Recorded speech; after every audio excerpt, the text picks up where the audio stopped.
రామనాయుడు ఈరోజు ప్రధానంగా మీ ముందర రావడానికి కారణం ఏంటంటే తమిళనాడు రాజకీయాలు.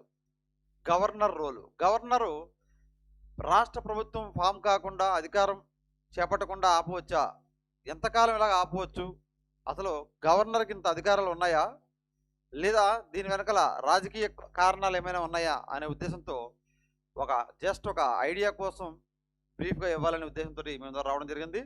ఈ రోజున తమిళనాడులో రీసెంట్గా జరిగిన ఎలక్షన్స్లో సుమారుగా 108 సీట్లు సాధించి మెజార్టీ సీట్లు ఉన్న పార్టీగా టీవీకే పార్టీ విజయ్, తమిళ సూపర్ స్టార్ విజయ్ గారు స్థాపించిన పార్టీ ఎస్టాబ్లిష్ కావడం జరిగింది. ఆల్రెడీ ఎస్టాబ్లిష్ అయిపోయి ఉన్న ద్రవిడ పార్టీలైన డిఎంకే, ఏడిఎంకేని పక్కకి నెట్టి ఒక టీవీకే సింగిల్గా పోటీ చేసి 108 స్థానాలు గెలుచుకోవడం జరిగింది. అయితే ఇక్కడ ప్రభుత్వం ఏర్పాటు చేయడానికి ఒక 10 సీట్లు అంటే మ్యాజిక్ ఫిగర్ అంటారు. ఎప్పుడు కూడా ఉన్న సీట్లలో సగం సీట్లు రావాలి. ఉన్న సీట్లో 50% సీట్లు వస్తే అక్కడ ఫుల్ మెజారిటీ ఉన్నట్టుగా ప్రభుత్వానికి. మనకి 118 సీట్లు కావాలి, కానీ అన్ఫార్చునేట్లీ అతనికి 108 సీట్లు మాత్రం రావడం జరిగింది. 50% సీట్లు రాలేదు. కానీ 50% సీట్లు రాలేనప్పుడు ప్రభుత్వాన్ని ఏర్పాటు చేసే హక్కు లేదా అంటే హక్కు ఉన్నది, రాజ్యాంగంలో కూడా ఉన్నది. ఎప్పుడు అంటే కన్వెన్షన్గా మనకి సాంప్రదాయబద్ధంగా ఇంతవరకు మన ప్రభుత్వాలు మన దేశంలో జరుగుతున్నది ఏంటంటే, ఏ పార్టీ మెజారిటీ సీట్లు సాధించిన పార్టీ ఉందో, అత్యధిక మెజారిటీ సీట్లు, ఆ పార్టీని ప్రభుత్వం ఫార్మ్ చేయమని గవర్నర్ లేదా సెంట్రల్లో అయితే రాష్ట్రపతి పిలవలసి ఉంటుంది. దీనికి ఫర్ ఎగ్జాంపుల్ మనం చూసుకున్నట్లయితే 1996లోనే చూసుకోండి ఒకసారి. చాలా లెస్ సీట్లు రాష్ట్రపతి పిలిచాడు. ఎవరిని? వాజ్పేయి గారిని. 160 సీట్లు మాత్రం వచ్చి లార్జెస్ట్ పార్టీగా ఎస్టాబ్లిష్ అయింది 96లో బీజేపీ కూటమికి 160 సీట్లు వస్తే, తర్వాత దాన్ని వాళ్ళు కూటమి కాకుండా వాళ్ళు 160 సీట్లతో అంటే 272 సీట్లు రావాలి. కానీ 160 సీట్లకే ప్రభుత్వాన్ని ఫామ్ చేయమని రాష్ట్రపతి, అప్పుడు ఎవరైతే శంకర్దయాళ్ శర్మ, కాంగ్రెస్ నుంచి వచ్చిన శంకర్దయాళ్ శర్మ, ఇతను కాంగ్రెస్ పార్టీ అయినప్పటికీ రాష్ట్రపతిగా కాంగ్రెస్ పార్టీ కాదు, రాష్ట్రపతి కాకముందర కాంగ్రెస్ పార్టీ. ఎప్పుడు కూడా రాష్ట్రపతి, గవర్నర్ పదవుల్ని నాన్ పొలిటికల్ పదవులుగా ఉండమని మన రాజ్యాంగంలో ఉంటుంది ఇప్పుడు కూడా. కానీ వీళ్ళు ఏం చేస్తారంటే పొలిటికల్గా వ్యవహరిస్తున్నారు. ఆ రోజు 96లో వాజ్పేయి ప్రభుత్వాన్ని ఫామ్ చేయమని అవకాశం ఫ్లోర్ టెస్ట్ చేసుకోమన్నారు. కానీ ఇక్కడ విచిత్రం ఏంటంటే తమిళనాడులో ఇంతవరకు ఎవరు కూడా ఊహించినది ఇంతవరకు మన దేశ చరిత్రలోనే లేదు. నువ్వు రాజ్భవన్లో నీ మెజార్టీ ఎవరెవరు నీకు సపోర్ట్ చేస్తున్నారో వాళ్ళ లెటర్లు తీసి రమ్మంటున్నారు. ఇది నిజంగా చరిత్రలోనే, అసలు భారతదేశ చరిత్రలోనే ఇలాంటిది జరగలేదు. ఎందుకంటే బీజేపీ అపాయింట్ చేసిన ఒక గవర్నర్ ఇతను. ఎంత గవర్నర్ ఏ ప్రభుత్వం ఏర్పాటు చేసినా సరే గవర్నర్లు ఫ్లోర్ టెస్ట్ చేసుకోమని, అంటే అసెంబ్లీలో నా మెజార్టీ సభ్యులు వీళ్ళు ఉన్నారని అక్కడ బై రైజింగ్ హ్యాండ్స్ కానీ లేదంటే లెటర్స్ కానీ అక్కడ ఇమ్మనాలి అసెంబ్లీలో. అంతేగాని గవర్నర్ ఇంటికి మన రాజ్భవన్ ఏదైతే ఉందో గవర్నర్ ఇల్లు అంటారు, గవర్నర్ గారి గృహం అని ప్రభుత్వ భవనం కాబట్టి దాంట్లో మనకు లెటర్లు సబ్మిట్ చేయమని ఇది 2 సార్లు విజయ్ గారు సంప్రదించినప్పుడు 2 సార్లు కూడా ఇదే సమాధానం ఇచ్చారు. అంటే ఒక నాన్ బీజేపీ కానీ గవర్నమెంట్ ఫామ్ అవ్వకూడదు అక్కడ. ఎందుకంటే విజయ్కి కాంగ్రెస్ ప్రభుత్వం, కాంగ్రెస్ ఎవరైతే ఒక 5 సీట్లు ఉన్నాయి, ఇంకొక 5 సీట్లు కావాలి, వాళ్ళు సిపిఐ సిపిఎం వాళ్ళు సపోర్ట్ ఇస్తామన్నారు గవర్నమెంట్ ఫామ్ చేయడానికి 10 సీట్లకి. కానీ వాళ్ళ ఆధ్వర్యంలో ప్రభుత్వం ఫామ్ అవ్వకూడదు. 1 సీటు ఉన్న బీజేపీ ప్రభుత్వాన్ని, లేదా అవసరమైతే జీవితంలో కలరు అనుకుని ఏడిఎంకే డిఎంకే అని కూడా కలిపేస్తామంటున్నారు వాళ్ళు. అయితే జరిగినట్లయితే తమిళనాడు చరిత్రలో వాళ్ళకి ఎప్పుడూ రాజకీయ చరిత్ర ఉండకుండా పోతుంది. ఎందుకంటే వాళ్ళిద్దరూ డిఫరెంట్ ఐడియాలజీస్ మీద ఉన్నారు. అది ప్రభుత్వంలో ఒక మెజార్టీ వచ్చిన వాడిని, మెజార్టీ సీట్లు సాధించిన వాడిని తొక్కియాలని ప్రయత్నం చేస్తే ప్రజలు ఏం చేస్తారు? ఆటోమేటిక్గా నెక్స్ట్ ఎలక్షన్, బై ఎలక్షన్కి వెళ్ళవలసి ఉంటుంది. వాళ్ళు ఎన్ని రోజులు కలిసి ఉండలేరు వాళ్ళు వచ్చినా కానీ. ఎందుకంటే వాళ్ళు అధికారం కోసం వాళ్ళు కొట్టుకునే బ్యాచ్. వాళ్ళ సగం సీట్లు ఉన్నప్పుడు వాళ్ళు పూర్తిగా అధికారం లేదా అనేసి గవర్నమెంట్ని వాళ్ళే ప్రకటించుకుంటారు. అలాంటి పరిస్థితుల్లో ఇప్పుడు జరగని పని అది.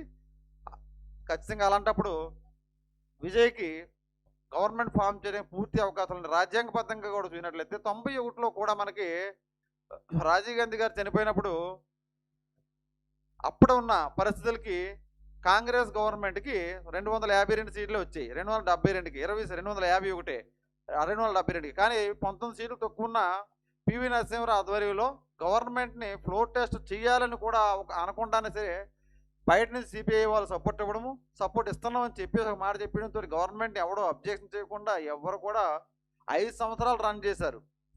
అలాంటి పరిస్థితులు మన భారతదేశ చరిత్రలో ఉన్నాయి. కానీ ఇలాంటివి చాలా రేర్గా జరుగుతుంటాయి. అయితే ఇలా జరగలేదా అంటే జరిగాయి. ఎన్టీఆర్ ప్రభుత్వంలోనే జరిగాయి. ఎన్టీఆర్ మొట్టమొదటిగా సీఎం అయినప్పుడు నాదెండ్ల భాస్కర్రావు పార్టీని లాగేసుకున్నాడు. అలాంటి పరిస్థితుల్లో కూడా కొంత సెంట్రల్ గవర్నమెంట్ సపోర్ట్ చేసింది ఇందిరాగాంధీ ప్రభుత్వం. అది కొంత లిమిట్లో తర్వాత ఎలక్షన్కి వెళ్ళిపోవడం, కానీ గవర్నమెంట్ ఫామ్ చేయొద్దని అనలేదు. కూటమి ఇప్పుడు ఏదైతే చంద్రబాబు నాయుడు గారు 95లో తీసుకున్నారో ఆ విధంగానే నాదెండ్ల భాస్కర్రావు గారు కూడా తీసుకున్నారు. అందులో డౌట్ లేదు, ఓపెన్గా మాట్లాడుకోవాలనుకుంటేనే ఆ ప్రభుత్వాన్ని. సో అది వేరే. ఎస్ఆర్ బొమ్మాయి కేసులో కూడా మెజారిటీ పార్టీ ఏదైతే ఉందో అదే గవర్నమెంట్ ఫామ్ చేయాలని 94లోనే మనకి సుప్రీంకోర్టు తీర్పు ఇవ్వడం జరిగింది. అలాగే సర్కారీ కమిషన్ కూడా ఏదైతే మెజారిటీ పార్టీ ఉన్నదో దానిని గవర్నర్ ఇన్వైట్ చేసి అసెంబ్లీలో బల నిరూపణ చేసుకోవాలి. వన్స్ వాళ్ళు అసెంబ్లీలో బల నిరూపణ చేసుకుంటే 6 నెలల వరకు కూడా రాజ్యాంగబద్ధంగా వాళ్ళు టచ్ చేయడానికి ఏమీ లేదు. 6 నెలల తర్వాత వాళ్ళు ఎవరైనా ఒకవేళ మేము సపోర్ట్ ఇవ్వట్లేదని బయట నుంచి సపోర్ట్ ఇచ్చిన పార్టీలు డిసైడ్ అయితే అప్పుడు మరలా ఫ్లోర్ టెస్ట్ అసెంబ్లీలో ఆ మెజార్టీ నిరూపించుకోవడానికి మళ్ళీ గవర్నర్ పెట్టవలసి ఉంటుంది. కానీ ఇప్పుడు గవర్నర్లు ఏమైంది ఇంతవరకు? అందుకే గవర్నర్లు కూడా ఆంధ్రప్రదేశ్లోనూ ఎగైన్స్ చేశారు, తమిళనాడులోనూ అయితే విపరీతంగా యుద్ధాలు జరుగుతూనే ఉన్నాయి. ఎందుకంటే మొన్న పోయిన స్టాలిన్ గవర్నమెంట్లో కూడా సుమారు 10 బిల్లులు గవర్నర్ తన దగ్గర ఉంచేసుకున్నాడు. గవర్నర్ని ఒక జస్ట్ పొలిటికల్ నాన్ పొలిటికల్ ఒక అధికారి లాంటి వ్యక్తిగా నియమించారు. ప్రజల నుంచి ఎన్నుకోబడిన వ్యక్తి కాదు. కానీ గవర్నర్లు ఏం చేస్తున్నారంటే డైరెక్ట్గా మనకి వడ్డించేవాడు మనవాడు అన్నట్టుగా వడ్డించేవాడు కింద ప్రభుత్వాలు ఏదైతే ఉందో సెంట్రల్ గవర్నమెంట్ ఉన్నారో, ఇప్పుడు ఈ ప్రభుత్వమే కాదు గత ప్రభుత్వాలు కూడా కొన్ని చోట్ల అలా జరిగినాయి. మనకి ఇప్పుడు గవర్నర్ రీసెంట్గా 2018లో కూడా మనం చూసినట్టు యడ్యూరప్ప గవర్నమెంట్ చాలా తక్కువ సీట్లు వచ్చాయి, 104 సీట్లు వచ్చాయి. అక్కడ ఇంకా 20-30 సీట్లు గ్యాప్ ఉంది. కానీ వాళ్ళు గవర్నమెంట్ ఫామ్ చేస్తామంటే 104 సీట్లకే అవకాశం ఇచ్చారు. ఎవరు? గవర్నరు. ఎందుకు అప్పుడు ఇలా ఇలాగా మా రాజ్భవన్కి ఎవరెవరు మాకు సపోర్ట్ చేస్తున్నారు అని సంతకాలు పెట్టమలేదు. ఇప్పుడు విషయం అంతా ఎవరెవరు నీకు సపోర్ట్ ఇస్తున్నారు నాకు చెప్పు అంటున్నారు. బయట నుంచి సపోర్ట్ ఇస్తున్నావు అని చెప్పినప్పుడు అసెంబ్లీలో నువ్వు టెస్ట్ చేసుకోవాలి. అది ఎవరెవరు సపోర్ట్ ఇస్తున్నారు లెటర్లు రాసి పట్టరమ్మంటే అంతే, అధికారం మన చేతిలో ఉంది కదా మనం ఏదైనా చేయొచ్చు అనే నానుల్లో వెళ్ళిపోతున్నారు కొంతమంది. ఇది నిజం చెప్పాలంటే అందుకే గవర్నర్ వ్యవస్థను ఎత్తిమని గత 30-40 సంవత్సరాలుగా గవర్నర్ వ్యవస్థ పైన ఇన్ని కమిషన్లు, సర్కారీ కమిషన్ కానీ రాజమండ్రి కమిషన్ కానీ ఈ కమిషన్లన్నీ వేసినారు. ఇందిరాగాంధీ ప్రభుత్వం నుంచి స్టార్ట్ అయింది. ఇది చెప్పాలంటేనే అక్కడ కొంత లిమిట్ ఉంటే ఇప్పుడు పీక్కి వెళ్ళిపోయింది. అది ఇలా ప్రభుత్వాన్ని అడ్డుకొని మీరు చేయడానికి కూడా మీకు అర్హత లేదు అవసరమైతే అంటుంది. కానీ అది ఇంకా విజయ్కి ఇమేజ్ పెంచే విధంగానే ఉంటుంది ఖచ్చితంగా. రాజ్యాంగబద్ధంగా చూసినట్లయితే సర్కారీ కమిషన్ కూడా ఏది మెజారిటీ ఉంటే దాన్నే పిలమన్నది ఇంతవరకు అదే జరుగుతూ ఉంది. గోవాలను కూడా అదే జరిగింది. మెజారిటీ సీట్లు ఉన్న వాళ్ళే కూటమిలో సర్కారీ కమిషన్ ప్రకారంగా చూస్తే ఒక కూటమి ఫామ్ అయింది అనుకోండి, పోస్ట్ అంటే ప్రీ అలియన్స్ అంటారు. అంటే ప్రీ అలియన్స్ అంటే ఎలక్షన్కి వెళ్ళే ముందర ఒక కూటమి ఫామ్ అయిన దాంట్లో ఎలక్షన్ తర్వాత అదే కూటమికి మెజారిటీ సీట్లు వస్తే వాళ్ళు పిలుస్తారు, గవర్నర్ పిలవాల్సిన బాధ్యత. లేదా అలా రాని పక్షంలో ఇండివిజువల్గా ఏ పార్టీకి మెజారిటీ వచ్చిందో మెజారిటీ పార్టీకి ఎస్టాబ్లిష్ అయిందో దానిని పిలవాలి. లేదా మూడవది ఆప్షన్ ఉంటుంది, అదేంటంటే ఎలక్షన్ అయిపోయిన తర్వాత ఎవరికి మెజారిటీ రాలేనాడు పోస్ట్ అలియన్స్, అంటే ఎలక్షన్ అయిపోయిన తర్వాత ఒక గ్రూప్ మళ్ళీ ఫామ్ అవ్వచ్చు. ఆ గ్రూపు ఫామ్ అయ్యి మేము గవర్నమెంట్ ఫామ్ చేస్తామంటే అసెంబ్లీలో టెస్ట్ చేసుకోమని మేము మెజారిటీని ప్రూవ్ చేసుకోమని పిలవాలి. దానికి విరుద్ధంగా ఇక్కడ చాలా విచిత్రంగా పిలుస్తున్నారు. ఇది చూడండి ఇక్కడ. అందువల్ల విజయ్ కూడా న్యాయ నిపుణులతో మాట్లాడి దీనిపైన చర్య తీసుకోవడానికి నిర్ణయించుకున్నాడు. ఒకవేళ గవర్నమెంట్ ఫామ్ అవ్వకుండా ఆగుతుందంటే అది అసంబద్ధం. ఖచ్చితంగా గవర్నమెంట్ ఫామ్ అవుతుంది, ఎందుకంటే కోర్టుకు వెళ్ళినా వాళ్ళు తెచ్చుకోగలరు. ఇది ఏంటంటే ఒకటే ఎందుకు ఆపేస్తున్నారు, దీనివల్ల వాళ్ళకే లాభము, బీజేపీ ఒక సీటే కదా ఉంది, ఇక్కడ బీజేపీ అనేది క్లియర్గానే చెప్పించుకున్నాం, అందులో డౌటే లేదు. ఎందుకంటే ఒక సీటుతో బీజేపీ ఏం చేస్తుంది అని అంటే అక్కడ అది విషయం ఒక సీటు కాదు, వాళ్ళ అలయన్స్ ఏడీఎంకి ఫామ్ అయినప్పుడు 50 సీట్లు సుమారుగా వాళ్ళకు ఉన్నాయి. వాళ్ళు లేదా ఇంకొకరిని కలిపినే ఫామ్ చేయాలి, కానీ విజయ్నే ఫామ్ చేయొచ్చు వాళ్ళతో కలిపి, వాళ్ళకి రెడీ. కానీ విజయ్ ఏమన్నాడు, మతతత్వ పార్టీలతో నేను కలవనని గత 2 సంవత్సరాల నుంచి నేను చెప్పేస్తున్నాడు క్లియర్గానా. ఎందుకంటే మతం కులం బేస్ మీద రాజకీయం చేయనని కాబట్టి ఒక ఫ్రెష్ పార్టీ అయినా ఫ్రెష్ బేస్తో మన స్టేట్లో కాకుండా కులాల పేరు మీద మతాల పేరు మీద చేయకుండా ప్రెస్ ఫేస్తో ఒక ప్రెస్ పార్టీని ఒక ఐడియాలజీతో తీసుకొచ్చి క్లీన్ స్వీప్ చేశాడు. నిజంగా చెప్పాలంటే క్లీన్ స్వీప్ ఇది. ఎందుకంటే ఒక కాకలు తిరిగిన పార్టీలు, క్యాడర్, గ్రౌండ్ లెవెల్ క్యాడర్ ఉన్న పార్టీలు పక్కన చూసి 108 సీట్లు సాధించడం అనేది అసమస్య విషయం కాదు. కానీ వాళ్ళ ఐడియాలజీ ఏంటంటే ఇతను వాళ్ళతో మళ్ళీ ఫామ్ చేయడానికి రెడీ అవుతారు. ఆ ఒక్క సీటుతో కాదు, ఏఐఏడిఎంకేలో ఉన్న సీట్లని వీళ్ళు అవసరమైతే ఇస్తామంటున్నారు, సపోర్ట్ ఇస్తారు బ్యాక్గ్రౌండ్. దాన్ని డిలే చేయాలి. ఎందుకంటే ఇది కాంగ్రెస్ సపోర్టు అని డైరెక్ట్గా రాహుల్ గాంధీ గారు మీరు మతతత్వ పార్టీలతో కానీ, మతతత్వ రాజకీయాలు కానీ, లేదా రాజ్యాంగాన్ని విమర్శించకుండా, మీరు రాజ్యాంగం దాటి పని చేయకుండా రాజ్యాంగబద్ధంగా మీరు పరిపాలన చేసినట్లయితే మేము సపోర్ట్ చేస్తామని రాహుల్ గాంధీ గారు కూడా డైరెక్ట్గా ఫోన్లో మాట్లాడడం జరిగింది ఇతనితో, ఇక్కడ మనకు వచ్చిన రిపోర్టుల ప్రకారంగాన. సో దాన్ని బ్రేక్ చేయాలి వాళ్ళకి. ఎందుకంటే గోవాలో చాలా తక్కువ సీట్లు వచ్చినా అప్పుడే గవర్నమెంట్ ఫామ్ చేస్తారు. ఎలా చేస్తారంటే మళ్ళీ పక్కన అతను ఒక గ్యాప్ తీసుకుంటూ హార్స్ ట్రేడింగ్ అంటారు. అంటే గ్యాప్ తీసుకుంటూ ఒక ఎమ్మెల్యేలు బ్రేక్ తీసుకుంటూ కొనుక్కు రావడానికి. ఇప్పుడు గవర్నర్ గారు కూడా ఇక్కడ తమిళనాడు రాజకీయాలు అంటున్నారు హార్స్ ట్రేడింగ్ జరుగుతుందని, నాకు రిపోర్ట్ ఉందని అంటున్నారు. అతను రిపోర్ట్ ఉందని అనడం కూడా తప్పు. రిపోర్ట్ ఉంటే నీకెందుకు, నువ్వు రిపోర్ట్ ఉంటే ఇక్కడ అలాగే వెళ్తే ఓట్లకి నోట్లు జనాలు కొనేస్తున్నారు నాయకులు. ఆ రిపోర్ట్ని రాజ్యాంగబద్ధంగా ఎలక్షన్ కమిషన్ ఆపుతుందా? అది ఆపలేదు కదా. మరి ఇక్కడ హార్స్ ట్రేడింగ్ అంటే జరుగుతుంటాయి, కొనుక్కుంటుంటారు. ఇలాగా ఇప్పుడు గ్యాప్ ఇవ్వడంలో ఇంకా ఎక్కువ మందిని కొనియొచ్చు. ఈ గ్యాప్ ఇవ్వడంలో ఎక్కువ మంది ఎమ్మెల్యేలు చాలామందిని ఆ ప్రతిపక్షాలను కొనుక్కోవచ్చు. అది జరగవచ్చు. అయితే ఏఐఏడిఎంకే, డిఎంకే బద్ధశత్రువులు కూడా కలిసి గవర్నమెంట్ ఫామ్ చేయడానికి మేము రెడీ అవుతున్నాం అవసరం అయితే అని మరలా వాళ్ళు కూడా అలియన్స్ అనేది ఒక టాక్ వస్తుంది. కానీ అదే జరిగితే భారతదేశ చరిత్ర, తమిళనాడు చరిత్రలో వాళ్ళ పార్టీలకంటూ నెక్స్ట్ ఎలక్షన్లో ఫ్యూచరే ఉండదు.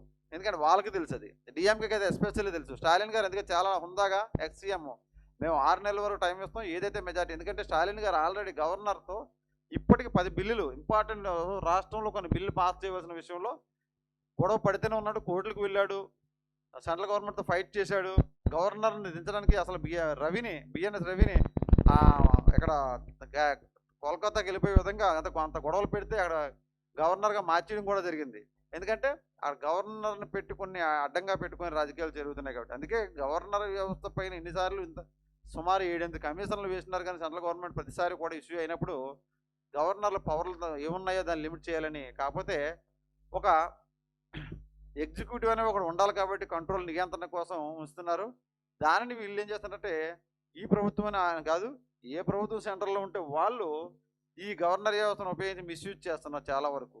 అది ఇప్పుడు ఇంకా ఎక్కువైపోయింది. అలా చేయకుండా గవర్నర్ అనే వ్యవస్థని కేవలం ఎగ్జిక్యూటివ్గా కొన్ని నిర్ణయాల మేరకే ఏదైతే ఉందో వాళ్ళు అమలు చేసి తీరే విధంగా, లేదంటే అవసరమైతే వాళ్ళ మీద కూడా మనం ప్రొసీడ్. ఎందుకంటే గవర్నర్ మీద కేసులు ప్రొసీడ్ చేయడానికి లేదు. గవర్నర్కి, రాష్ట్రపతికి దేశంలో ఎక్సెప్షన్ ఏంటంటే గవర్నర్ మీద, రాష్ట్రపతి మీద వాళ్ళు తీసుకునే నిర్ణయాల మీద కేసు వేయడానికి ఇమీడియట్గా లేదు. వాళ్ళు పదవి నుంచి పోయిన తర్వాత వాళ్ళు కోర్టులు తిప్పిన సందర్భాలు చాలా ఉన్నాయి, కానీ ఇమీడియట్గా ఉండదు. సో దానికి ఒక ఎక్సెప్షన్ ఇచ్చారు కాబట్టి వాళ్ళు రాజ్భవన్లో ఉంచారు మనకి రాజా ఉద్యోగులు కాబట్టి ఇది. సో ఈ విధంగా మనకి తమిళనాడు రాజకీయాల్లో మలుపులు తిరుగుతున్నాయి. ఖచ్చితంగా అయితే Vijay TVK party government form చేస్తుంది, ఇందులో డౌటే లేదు. అది అలియన్స్, పోస్ట్ అలియన్స్ ఏ విధంగా ఫామ్ అవుతుంది అనేది ఇక్కడ కొంత గందరగోళంగా ఉంది. అయితే వాళ్ళిద్దరూ విజయ్ గారు పార్టీ ఎమ్మెల్యేలు చెప్పింది ఏంటంటే ఇప్పుడు డిసైడ్ అయిన వాళ్ళు ఏంటంటే డిఎంకే, ఏఐడిఎంకే కనుక కలిసి గవర్నమెంట్ ఫామ్ చేస్తే వీళ్ళు 107 మంది కూడా రిజైన్ చేయడానికి నిర్ణయించుకున్నారు. వీళ్ళ స్ట్రాంగ్ కమిట్మెంట్ చూస్తే మనకి చాలా ఆశ్చర్యంగా, చాలా ఆనందం కూడా ఉంటుంది. ఎందుకంటే ఒక్కసారి కొంతమందిని ఎమ్మెల్యేలను దించడానికైనా సరే మనం ఒక ఎమ్మెల్యే అరాచకం చేస్తాం, మనం గెలిపించిన ఎమ్మెల్యే అరాచకాలు చేసి, కబ్జాలు చేసి, గ్రావెల్ తవ్వి, కొండలతో వేస్తున్నప్పుడు మనం ఏం చేయాలి? మన దేశంలో కాల్ బ్యాక్ ఆప్షన్ అనేది లేదు. ఎమ్మెల్యే కాదు, ఎంపీ కాదు, ఎవరైనా సరే తప్పుడు దారిలో పోతున్నాడు అనిపించినప్పుడు, తప్పు జనాలు ఇబ్బంది పెడేస్తున్నాడు, తప్పుడు దారిలో పోతున్నాడు, రౌడీజం చేస్తున్నాడు, కబ్జాలు చేస్తున్నాడు అనుకున్నప్పుడు